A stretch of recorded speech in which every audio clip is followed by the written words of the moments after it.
Hi, I'm Lauren from Zestful Kitchen, and welcome to Everyday Gourmet, where I share realistic recipes for the avid home cook using fresh ingredients and global flavors. I did not breathe. Today we're making a really easy apple tart recipe. We're using a puff pastry instead of a tart crust, so it's really easy. There's no pre-prep. It bakes up beautifully and really crisp, and it only requires 7 ingredients, unless you want to add a little sweet topping, which is 2 more ingredients. So it's very easy, very delicious, and very impressive. Okay, first things first.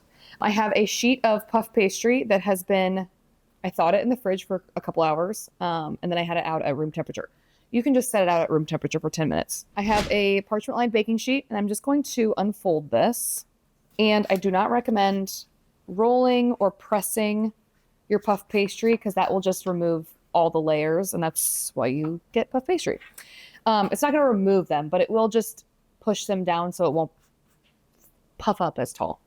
Anyway, there was something else I was going to say.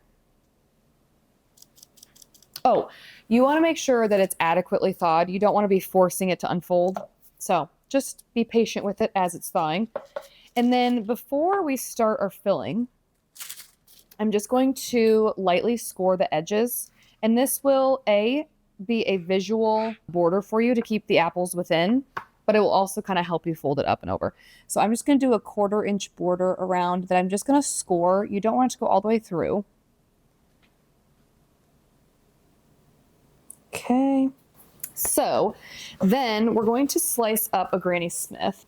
This is my fruit cutting board, so it's tiny. We're going to peel up a Granny Smith. I like a Granny Smith for this because it's tart, it's firm, and it holds its shape during baking, and it doesn't release too much moisture, which is important for a tart like this that bakes really quickly. You don't want to waterlog the puff pastry.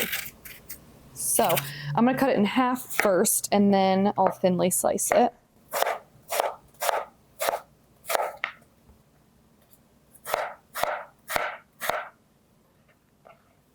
So all this needs is a little bit of sugar, a light touch of spices. It's very simple. It's very apple forward. So doing a 1/4 cup of granulated sugar, about a 1/4 teaspoon of nutmeg, and then a 1/4 teaspoon of cinnamon, and then a pinch of salt. And I just use kosher salt. You do not need to use table salt in baking. That's it for the apple filling. I'm just going to toss this to coat. And as these sit, the sugar will draw out some of that moisture and make a nice syrupy glaze that will be perfect for the tart. So that's why you want to do this before you start assembling. Give it a little bit of time to release some of that moisture. Okay, yum.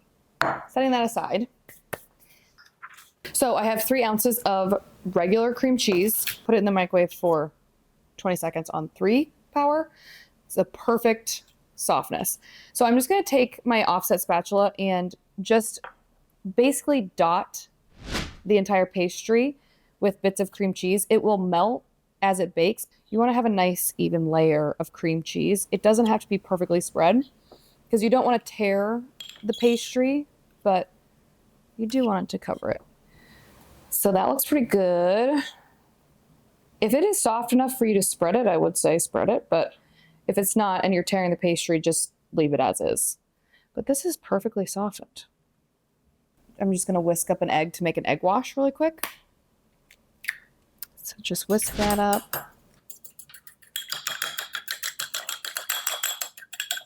So annoying. So sorry. Oh, okay. Set this aside quickly, and then we will assemble. So you can see that the apples have kind of released a little bit of moisture, so the sugar is starting to dissolve and make a nice syrup. So there's a couple of options here. You can just dump these on the tart and make kind of a galette style tart, or you can shingle them if you want a really nice presentation. I prefer to shingle them because I think it's really pretty. So I start going one direction and then I rotate, just go every other. So it looks really pretty. So I just shingled them on top of each other all the way down the pastry and minding that border that we created so we can fold it over itself.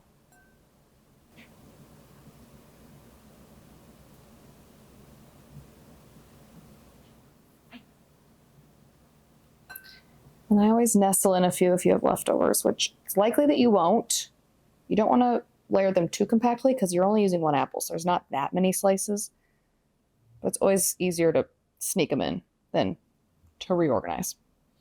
Okay, let's eat that one. So we're going to take this syrup. We're just going to drizzle this over the apples. All right, and get all that sugar because this is the only time we're adding sugar. So make sure you get all that in there. Now we're going to fold up the edges just on top of the sides of the apples.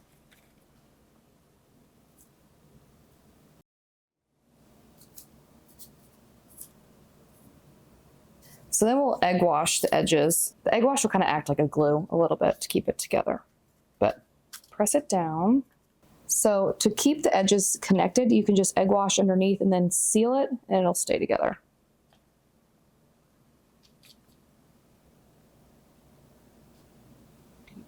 It does not have to be perfect. This is supposed to be very similar to a galette, so rustic, easy. Okay. So we have that egg wash. There's a couple of things you can do. You can leave this as is, pop it in the oven, or you can put almonds around the edge, pop in the oven, or you can do turbinado sugar. I like turbinado sugar. Adds a little bit more sweetness, so I guess I lied earlier. We are adding a little bit more sugar. You could also do sanding sugar or like those, I don't know what they're called, like Scottish, no, not Scottish. Swedish pearls? I think they're Swedish sugars. Swedish sugar pearls would also be really pretty. So we're gonna bake this at 425 for about 30 minutes, but my oven runs hot, so I'm gonna keep an eye on it. Could be done in 2025, but we'll see. Off you go. So while that's baking, we can make my favorite topping for this. It is so good. And you just have to not judge and just try it. It's gonna be a sweet and sour cream. Okay.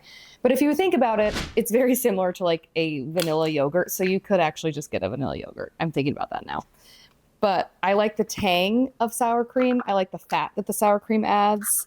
It is just luscious. And it's very easy to make. Then we do 2 tablespoons of powdered sugar. So I give a range for like between 2 and 4 tablespoons. So it's very much preference of how sweet you want it. I like it at about 2. Try it after you whisk it up and see what you think. And then we're gonna do a splash of vanilla. You could also do some almond extract. That would be delish.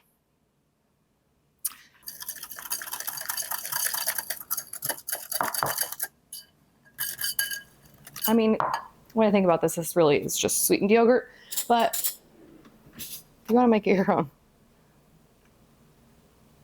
I mean, it's so good. So good.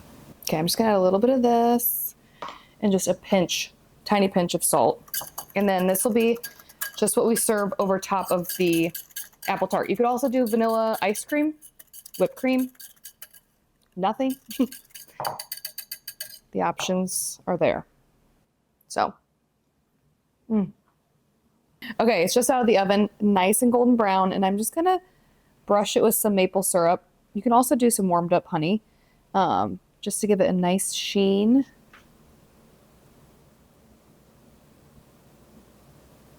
So I'm just gonna put it on parchment because I don't want it to pick up any flavors from the cutting board since it's hot. Then we'll slice it up.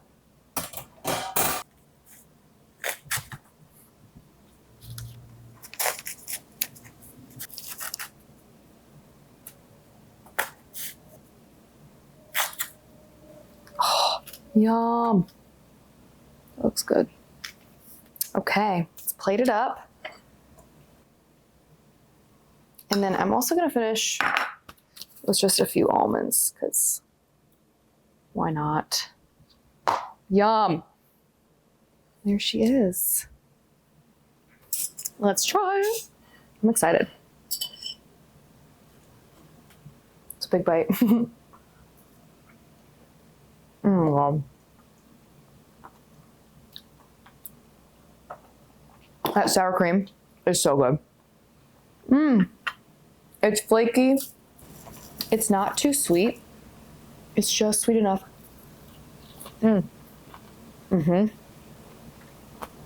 it's so easy. You can play around with the spices. You could add some cardamom.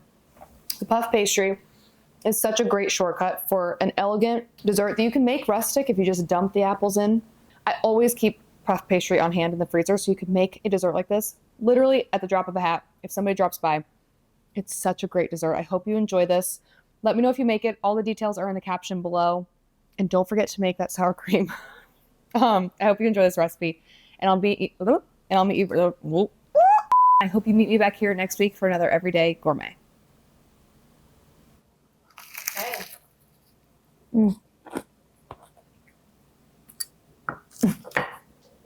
Okay. It's so good.